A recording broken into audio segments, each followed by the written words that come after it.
क्रिस्तु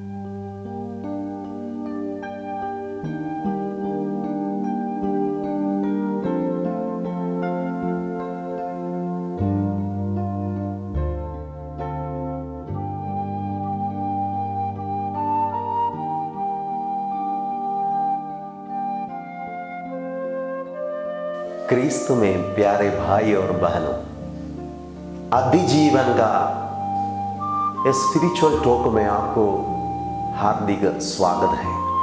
मनुष्य जाति के उत्पत्ति से लेकर अनेक प्रकार की विपत्तियों को, दुर्घटनाओं को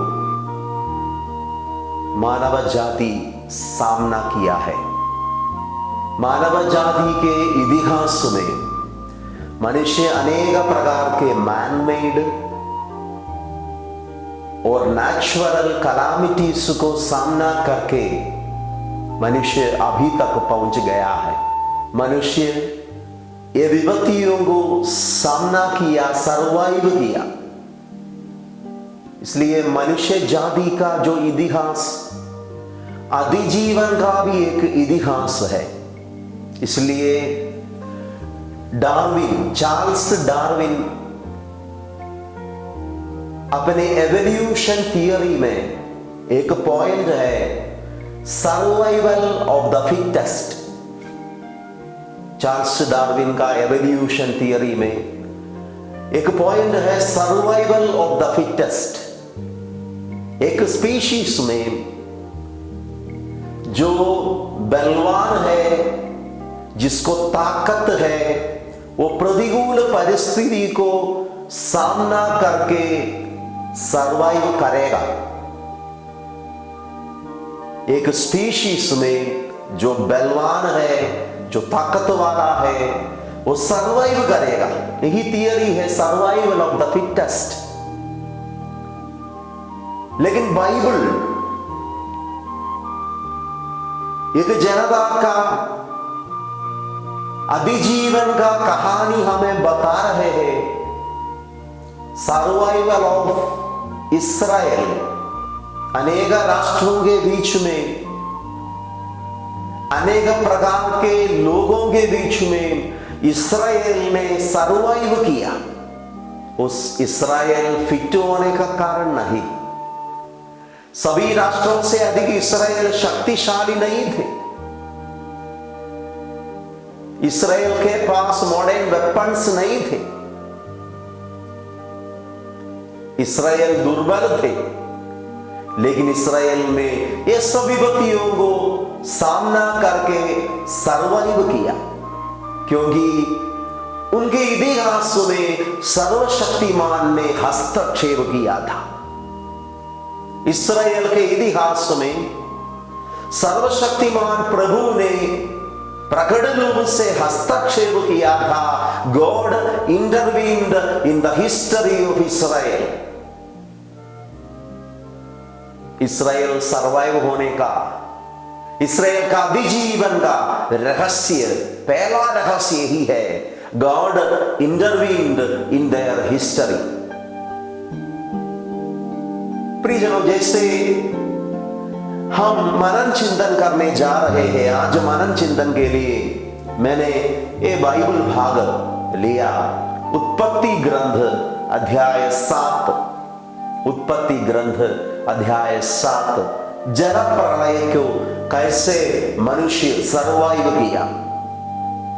नूह के समय इस दुनिया में जल प्रलय आ गया, बाढ़ आ गई।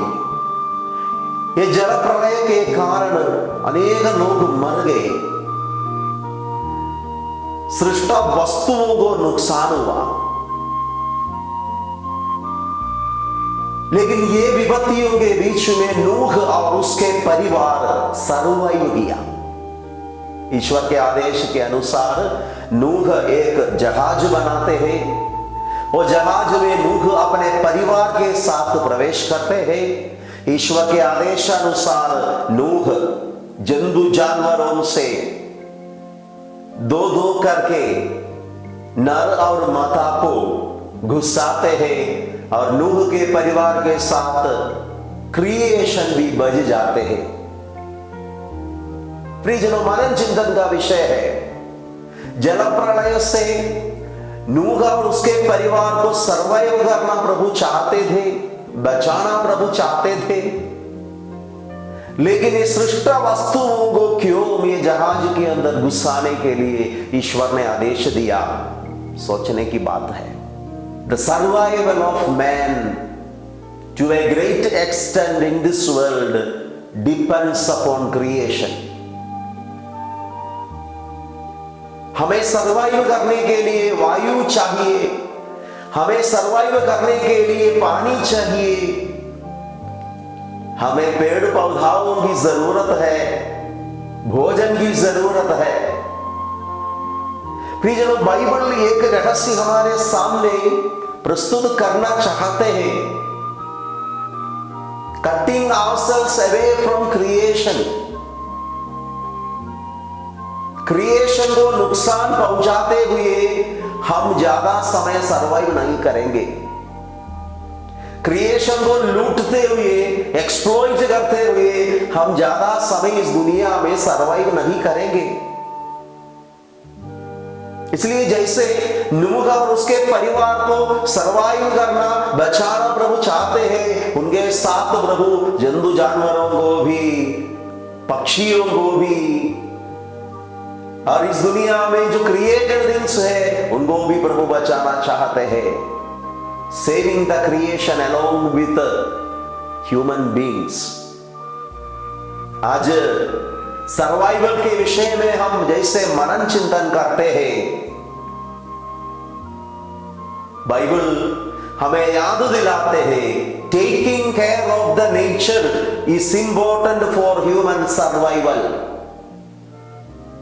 क्योंकि ईश्वर ने सृष्टि की और मनुष्य को सृष्ट वस्तुओं के ऊपर अधिकार दिया।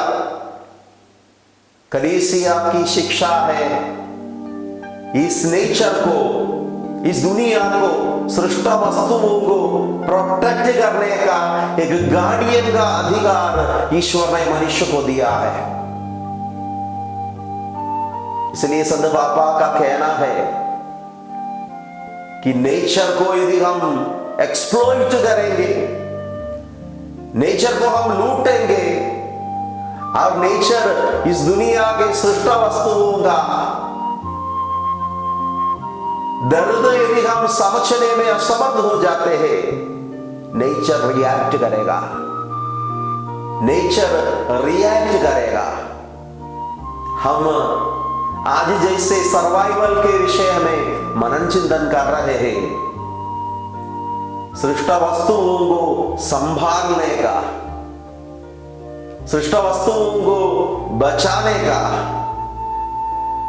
सृष्ट वस्तुओं को आदर करने का, हमारे एनवायरनमेंट, हमारे इस दुनिया में हमारा एनवायरनमेंट को, हमारा आवाज,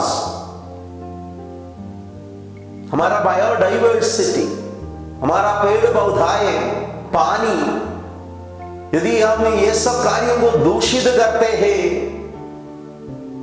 हमारा सर्वाइवल असंभव हो जाएगा।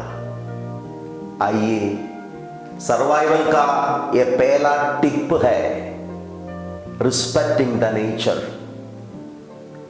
सृष्ट वस्तुओं को आदर करने का बाइबल की शिक्षा। सृष्ट वस्तुओं को नुकसान पहुंचाने का अधिकार मनुष्य को नहीं दिया गया है। सर्वाइवल यदि हम चाहते हैं, हमारे पानी, हमारा मिट्टी, हमारा वायु, ये सब कार्यों का प्रदूषण पर हमें थोड़ा मनन चिंतन करना होगा। पैसा हम खा नहीं पाएंगे, पैसा हम खा नहीं पाएंगे, खाने के लिए भोजन चाहिए, पीने के लिए पानी चाहिए। हम हमारे इस दुनिया के पानी, मिट्टी, वायु, ये सब जैसे उपयोग करते हैं, हम आदर के साथ उपयोग करेंगे। आज जैसे आजकल न्यूज में आते हैं कि ओजोन में जो द्वार था वो बंद हो गया है, क्योंकि लॉकडाउन है, ज्यादा गाड़ी नहीं चलते हैं। और वायु प्रदूषण कम हो गया है। प्रियजनों, ये मनन चिंतन का विषय है। शायद हम बहुत बड़ा कार्य कर नहीं पाएंगे, लेकिन हमारे घर के आसपास, हमारे घर में हम क्या कर सकते हैं, ये सृष्टा वस्तुओं को आदर के साथ देखने के लिए, उपयोग करने के लिए हम क्या कर सकते हैं, सोचने की विषय है। ये भी स्पिरिचुअलिटी है। हमारा सर्वाइवल इस पर डिपेंडेड है। इस दुनिया में यदि सर्वाइव करना है, हमें सृष्टिकर्ता को जैसे आदर करते हैं, उसके सृष्टि को भी आदर करने के लिए सीखना है। प्रभु इसके लिए हमें आशीर्वाद और ज्ञान प्रदान करे। पिता, पुत्र और पवित्र आत्मा के नाम पर आमीन।